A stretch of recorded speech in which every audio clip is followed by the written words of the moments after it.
This podcast is Challenging Opinions and is presented by William Campbell.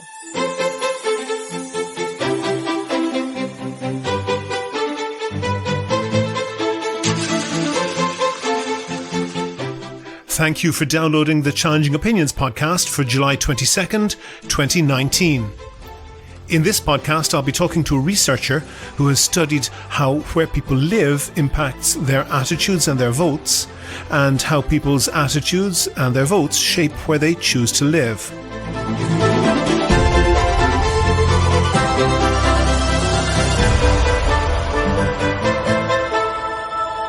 Challenging Opinions is the podcast where ideas are tested. Whether you are left or right, conservative or progressive, devout or skeptic. What matters is the strength of your argument, not the strength of your voice. Coming up in a few minutes. And that leaves the people who are there in the smaller towns, on average, less tolerant of diversity, less interested in encountering different cultures and different sorts of people. So when unfamiliar immigrants move into those areas, it's relatively alarming to that kind of population. That's coming up in a few minutes. But first, I want to thank all of my donors on Patreon, especially Joe Da Silva, who signed up as a patron since the last podcast. I really appreciate that, Joe, and everyone else who contributes. If you don't know, Patreon is a system that allows people like Joe to donate a buck or two per podcast or per month, and that helps me to devote more time to finding interesting guests and doing background research. If you think that you could do the same as him or the other donors, there's details on the website and at the end of the show. Most of you won't have listened to a radio service called Voice of America, and there's a good reason for that. Actually, it's not just radio anymore. They describe themselves as a multimedia service, and it's owned and funded by the US government. So why haven't you heard it? Because probably that's not allowed. Not to say that you're not allowed to tune in, but they, VOA as they're known, aren't allowed to broadcast to you if you live in the United States.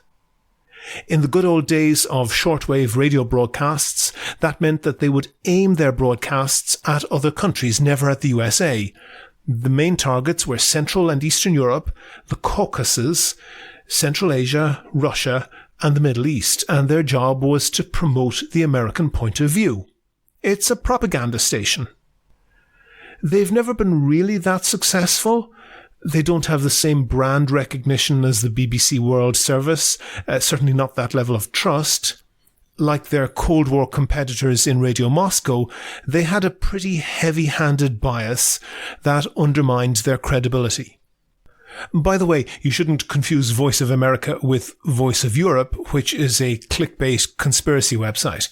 Anyway, the reason that VOA isn't aimed at you, even though you can hear it if you really want to, is because the US Constitution is a bit sniffy about the government controlling the media. So the solution was that the broadcasts would be aimed exclusively outside the US. The dozens of languages that they broadcast in, including Khmer, Swahili, and Kurdish, reflect the places where the US wants to influence public opinion. It's all well and good targeting Cambodia, Tanzania, or Kurdistan, but targeting the US is seen as off-limits. That brings us to a tender put out by the Department of Homeland Security a little while back. They regularly advertise for external companies to do work for them, but this particular call for applications was a bit different. They were looking for a contractor to monitor traditional news sources and online social media and identify any and all coverage related to the agency or events that might interest it. That's pretty broad. They went on to say that the winning bidder would have to provide media comparison tools, design and rebranding tools, communication tools, and the ability to identify top media influencers. According to themselves, the Department of Homeland Security has a critical need to incorporate these functions into their programs in order to better reach federal, state, local, tribal, and private partners. Now, the democratic case why the US government, or any government for that matter, shouldn't be paying to influence media coverage aimed at their own citizens is pretty obvious. But why is the Department of Homeland Security, looking for tools to monitor what private citizens are blogging and tweeting? And why are they interested in identifying top media influencers? If they were keeping tabs on suspected terrorists, seeing whether what they say in public indicates that they're planning crimes in private, that would be one thing. But this has much more of a ring of trying to mold public opinion. If the DHS or any other brand of government wants to encourage people to speak and think highly of them, then the best way to do that would be to do a good job, not try to bully, threaten, or cajole influencers into saying nice things about them. Do you agree? Do you disagree? If you want your point of view heard, email podcast@challengingopinions.com and say what you think. On a Skype line now, I have Will Wilkinson. He's the Vice President for Research at the Niskanen Center.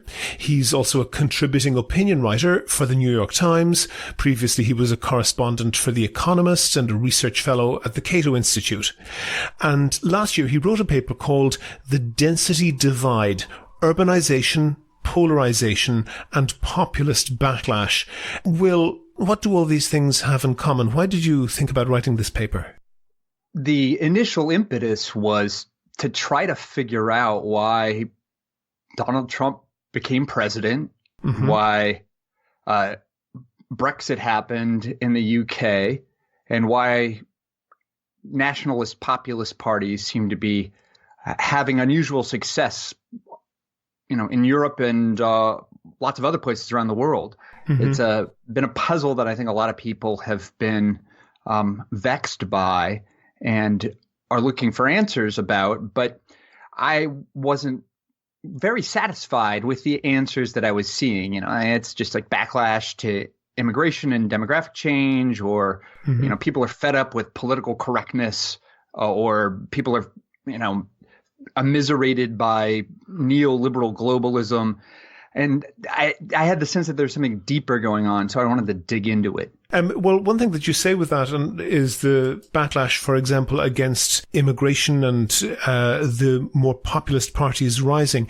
And you mention urbanization and density, by which I think you mean population density, in your title. And I recall that the AFD, which is one of these populist anti-immigrant parties, it was noted that the places where they did well in the German elections were the places where there are no immigrants at all. Is that relevant? How do you square that circle? It is relevant.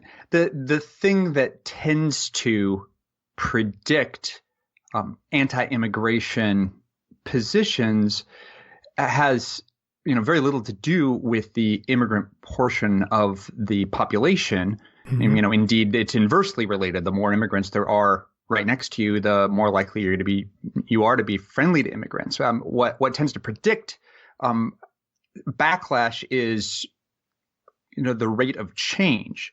And so if you live in a place where there was no immigrants and suddenly there's one or two, that's the jump from 0 to 1 and 1 to 2 is a big jump. It makes you feel like things are changing fast and you don't understand it.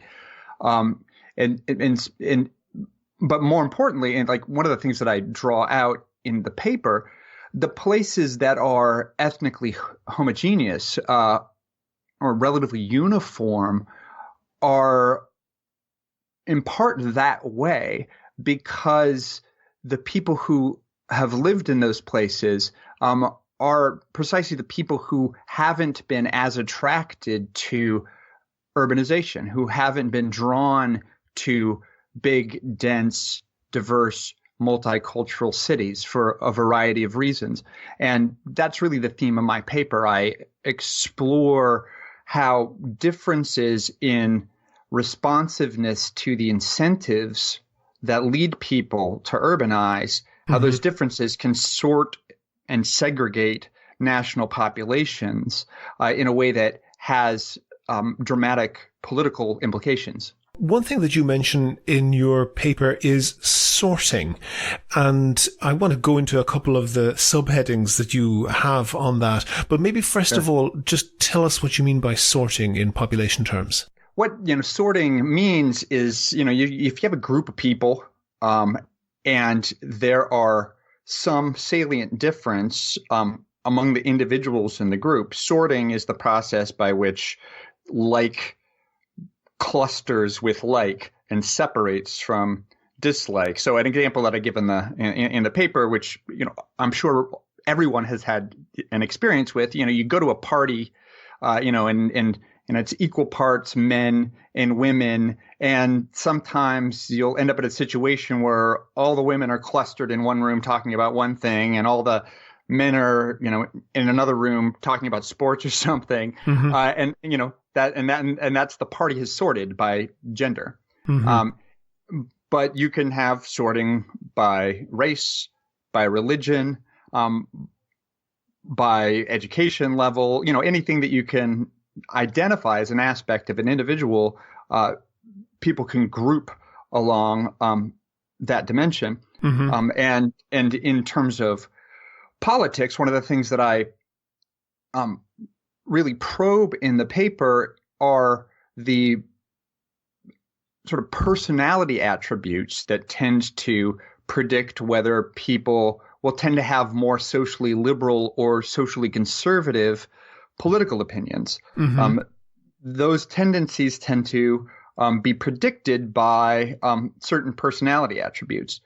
And those same personality attributes also predict whether or not you're going to be super interested in going to university or finishing, whether or not you're going to be more or less averse to living around people who are unlike you, whether or not you're going to be attracted to just the very idea of migrating to an unfamiliar place.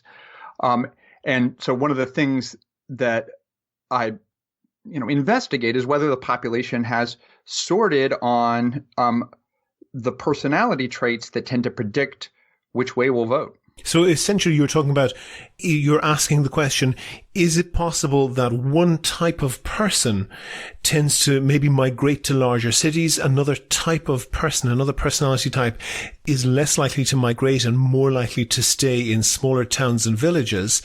And I suppose my next question is it likely? Is that true? Well, I think the evidence for it is pretty strong. Like when you're thinking about urbanization, like one of the things that I try to emphasize is that we've overlooked the kind of immensity of the social force that urbanization is. The shift of national populations from the countryside to cities is the most dramatic change that's happened in human social life over the past 100 years. Right? And so the population used to be relatively evenly scattered about the countryside, and over time, people have, filtered toward these population centers, these cities, and more of the population is clustered there. And that kind of process where people are moving in one direction over time can filter that population on the individual traits that make you more or less inclined to leave or stay. So it's kind of a story about the difference between leavers and stayers. And the personality attribute that I look at most closely is called openness to experience. It's strongly related to your opinions on social issues in politics, not economic issues, it turns out. But it's also related to preferences about where to live generally, whether or not you're interested in moving to a new place, whether or not you're interested in seeking a university degree, a lot of things that tend to line up with the way the parties are aligning along these traits at the same time. So where you get a confluence of, partisan division and spatial or geographic division at the same time. The most important urbanizing trait, the thing that predicts it more than anything, is just ethnicity. So pretty much anywhere you go, the minority populations are likely to cluster heavily in cities. Everybody, Yes, you have a subchapter on why minority populations prefer urban density. Why? Well, one of the overarching principles that runs through the paper is that people like to be around people like them. Social scientists call it, homophily, just like the love of sameness. And that's a constant trait among human beings. Like, we like to be around people who share our experiences, that look like us, that, eat similar foods, that like the same shows on TV, right? Like that. Those are pausing on that. Some people who will know a particular British comedy will be very familiar with the line, "The only gay in the village." Is it possible that whether you're gay or perhaps in the medieval times in Europe, maybe Jewish or some other minority, that if you're the only one of that person in the village, that life isn't all that pleasant, but if you move to a large city, you're certain to meet more people like you, and life is better for that reason? That's exactly it. Nobody wants to be the only gay in the village, and you don't want to be the only black person in the village. You don't want to be the only Jew in the village, right? So especially if your minority group doesn't have equal social status, is historically persecuted, you're going to go seek safety in numbers. Okay, pause on that, because you're really turning over something in my head that I believed for a long time, and that I know a lot of people believe, which is this point that we observed previously, that people who are most hostile to minority groups are the people who encounter them least.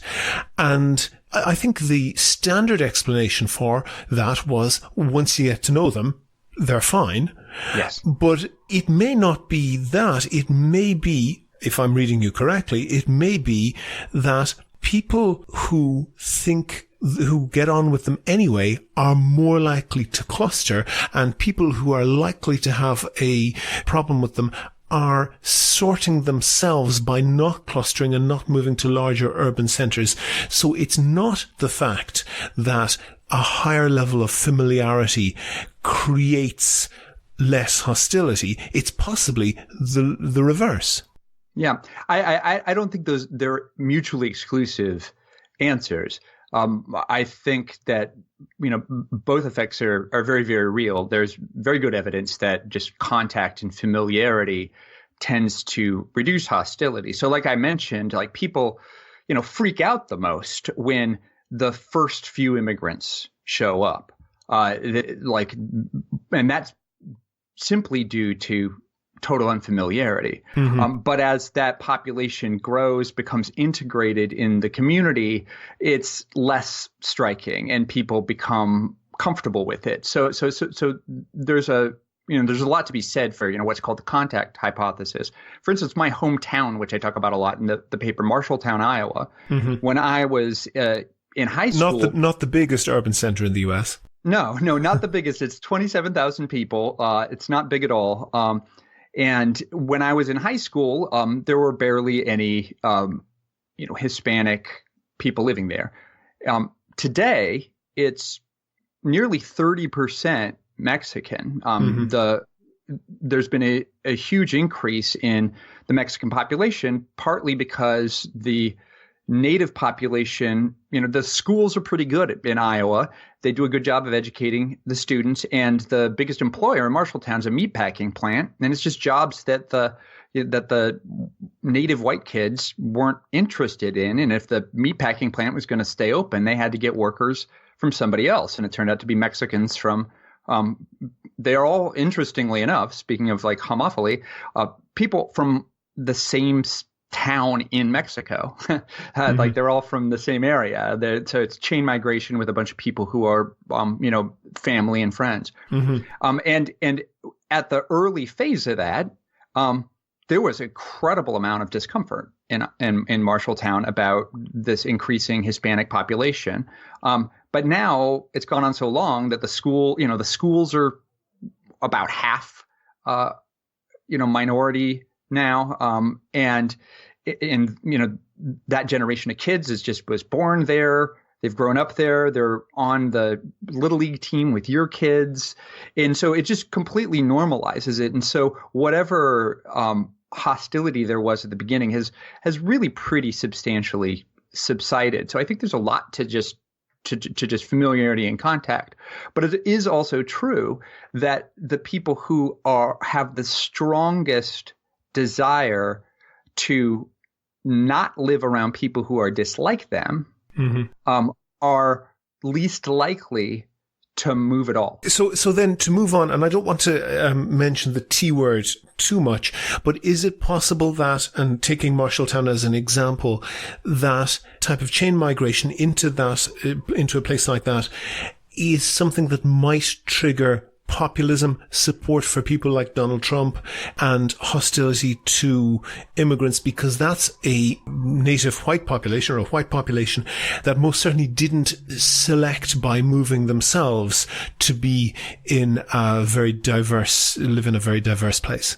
Yeah, I think as you get so the overall dynamic that I describe, that over time as the population sorts itself, the higher openness to experience people, the people who are most friendly and tolerant toward diversity will tend to select into the bigger cities, which tend to have more job opportunities, bigger labor markets, especially if you have a college degree. That's where the wage bonus to your college education is going to be highest.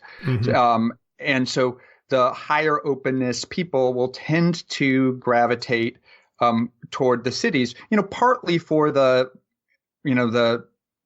only gay in the village kinds of reasons. Like if you're a relatively liberal-minded person in a conservative place, that mismatch is a little bit uncomfortable. And then the opportunities in the city are better anyway, so that, makes it an easy sell to move away and go to the city. And that leaves the people who are there in the smaller towns less, on average, less tolerant of diversity, less interested in encountering different cultures and different sorts of people. So when unfamiliar immigrants move into those areas, it's relatively alarming to that kind of population. You have one other chapter title which says the density bonus is a tax on diversity averse whites. So diversity averse whites are, I guess, the people who are less likely to move into new places. And why is that the case? What is the diversity bonus, and why is it a tax on some whites? Well, so the density bonus is, so the whole reason that urbanization is this huge transformative force is that economic production just keeps concentrating more and more in dense urban areas, and there are many complicated reasons for that. But the bottom line is that people produce more when you pack them close together. You can have a finer grained specialization, but also when you have a lot of talented people together, they sort of increase each other's skill level. It's like, if you're a so-so basketball player and you start playing with guys who are a little bit better than you, it kind of improves your game. And over time, like the productivity of labor in cities gets higher. So people make more money in those places and the opportunities start to gravitate there. So you're going to just do better economically for most people living in a city. But as those cities become more diverse over time, as they have a wider array of different ethnicities, religions, cultures, those places become kind of scarier to people who aren't that interested in being around people who are unlike them. And so choosing to stay away from the city has a pretty big opportunity cost. You're not going to get the bonus from higher urban productivity, right? And so that those foregone earnings from deciding not to seek the wage bonus from urbanization or higher education, that is effectively like a penalty on staying in place, right? Because you're going to earn less there, and that's what I mean by the density bonus being a tax on diversity averse whites. So the diversity averse whites, because they prefer very strongly to be in a relatively uniform, ethnically uniform community, they're willing to forego those extra earnings. So they're willing to pay a price to stay in a community of people who look a lot more like them. Okay. And is the corollary of that migrants from foreign countries who typically move into dense urban areas, they are then, I think perhaps tax and subsidy isn't maybe not the best vocabulary for this, but they're doing better because they're willing to go to the densest urban areas. You put that economic fact side by side by diversity averse whites paying a penalty for not going to those areas. Is that perhaps an explanation of some of the economic lack of satisfaction of blue collar whites? Yeah, absolutely. So that's a big part of my story, is that if, over time, the shift of productivity and opportunity to the city has reduced the productivity and level of opportunity in these more ethnically homogeneous, lower density small towns and villages and countryside, right? So the people who've chosen to stay there have sort of a declining material prospects, fewer good jobs. The jobs that are there are less satisfying and pay lower wages. And so in order to, like as you're saying, if, it doesn't matter if you're, dispositionally conservative or liberal. If you're an immigrant from India, you're going to move to an ethnic enclave in a big city, but that's where the economic opportunities are. Is it possible then that people who might otherwise have been conservative, who've moved from India or whatever other country to a very dense urban area, that they then, or perhaps their second or third generation of their families, gravitate much more towards political liberalism than they would otherwise have done? Yeah, I do think so. I mean, one of the things that I point out is that the personality traits that tend to predict social liberalism versus conservatism are relatively normally distributed across the population, but also across ethnic subpopulations. There are just as many, the proportion of non-white people who are dispositionally conservative is just the same as the proportion of white people who are dispositionally conservative. But when parties align partly along racial lines, so in the United States, it's just the Democratic Party just is the party for non-white people for the most part, and those people also happen to be urban. So just not being white creates a pretty strong bond, at least to the Democratic Party, whether or not you're dispositionally liberal or conservative. And in fact, you get a strange inversion so one of the traits that is related to openness is what some social scientists call ethnocentrism, just in-group favoritism. And the more socially conservative you are, the higher your level of ethnocentrism or in-group attachment. And for minority groups, conservatism means you're more strongly attached to your ethnic in-group. And the more you feel that your ethnic in-group is threatened by the majority ethnic group's party, the more strongly you'll attach to it, right? So a dispositionally conservative. So the browner the Democrats get, the whiter the Republicans get. Well, in a way, so it's sort of interesting. Like when you think about it, it's not intuitive to people. One of the reasons why Barack Obama, say, did so much better than Hillary Clinton is because he had much higher African American turnout. But one of the things that I think drives that higher level of turnout, which I think is neglected, is that he's actually activating the most conservative African American voters. Those are voters who aren't that interested in socially liberal content. What they're really interested in is a sense of ethnic representation and status. And they're just like me. White conservatives. They're just like white conservatives. They're really concerned with these questions of identity and representation. And so simply seeing a black man running for president is really motivating to them. But in a way, that's conservatives turning out to vote. Is the reverse true as well? Seeing a black man as president motivated certain types of white people to go out and vote against him? Absolutely. And that is one of the things that has sorted the American electorate more cleanly for one of the anomalies, in a way, of American politics was that the parties actually weren't very cleanly sorted on ideology. There were a lot of conservative Democrats and a lot of liberal Republicans, and that's almost completely ended, in the traditional sense.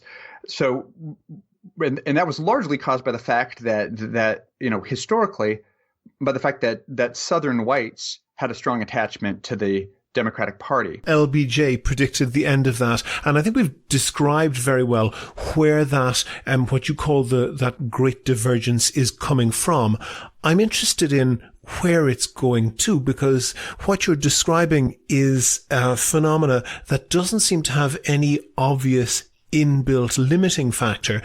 Is this something that could just get more and more extreme? Well, that's my worry. You're right. There's not the only really inbuilt limiting factor is just the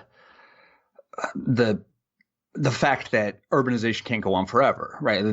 So the United States population is about 80% urbanized now, and the closer you get to 100%, the more it slows down, right? Like you can't keep going at the same rate. And it will be 90% in 2040 something. To put an asterisk beside that, that urbanization includes the suburbs, which aren't really very densely populated at all, particularly by international standards. They're quite low population density areas. Are you taking that into account? Well, I mean, they're relatively high compared to most of the country. There are huge differences within the city, like many factors of magnitude. So the densest part of San Francisco, say, is 20 times more dense than just a residential street that has single family homes. But even in a city, if you have just a bunch of houses right next to each other on a residential street, that level of population density is still relatively high. Where the parties tend to split is, around 900 to 1,000 people per square mile, and that's about where the outer suburbs break into the exurbs. And so the denser side of what I call the density divide includes most of the suburbs. Which isn't nearly as dense as the urban core, but that urban core is the most liberal part of any city, and as you So you can literally put the population density on a spectrum, and you can mark out the point where the dominant political party flips. Yes. But I shouldn't have interrupted you, because I drew you away from the point of where does this bring us? Well, where this brings us is I think completely unclear. It's a matter of what we do. The implication of this sorting of the population on the traits that tend to predict liberalism and conservatism and right voting versus left voting really depends a lot on the structure of a country's electoral institutions. So it doesn't have any determinate political implications. That's heavily mediated by the structure of the political system, and the consequences are very different in a system like the United States, which has, first past the post, winner take all elections, which will tend to divide the population roughly into two equally sized halves. And having exactly two political parties, no more and no less, compared to in Europe, where typically Parliament would have 5 or 15 political parties represented. Yes, so having a multi-party parliamentary system will tend to mitigate this process a little. Like, the same process is going on, and you should still expect to see, because of the polarizing effects of this division, you should expect to see the populist or nationalist party gaining vote share and gaining seats in parliaments, but that will tend not to be a big enough portion of the population to win control of the government, maybe as a minority partner in a coalition, but you don't get the same kind of possibility that you do in a country like the U.S., where the sort of nativist, nationalist, populist faction can win control of one of the two parties and then win control of the entire government. That's much less likely with a multi-party proportional system. Will Wilkinson, Vice President for Research at the Niskanen Centre, writing about the density divide, urbanization, polarization, and the populist backlash. Thank you very much for talking to me. Thanks for having me on, William. Enjoyed it. Have you read a blog post or an opinion piece that you think is really right or really wrong? Tell us why. Email podcast@challengingopinions.com and let's discuss it on the next show. Go to the website for sources and links to what we were talking about. And while you're there, please like the show on Facebook, follow @ChallengingO on Twitter, and follow Will Wilkinson @WillWilkinson, and get in touch with me if you can suggest a guest or a topic for a future show. Also, thanks to everyone who has signed up as a patron on Patreon so far. I really appreciate that. It means I can devote more time to finding interesting guests and to doing background research. And if you can do the same as them and donate $1 or $2 per podcast or per month, you'll find the link on the website. You can find out how to subscribe to the podcast for free there on your computer, on your phone, or by email. It's all at www.challengingopinions.com. Coming up next Monday, that's July 29th, I'll be talking to Andrew Branca, a firearms legal consultant and gun rights advocate. The Challenging Opinions podcast is produced and presented by me, William Campbell. Thank you for listening.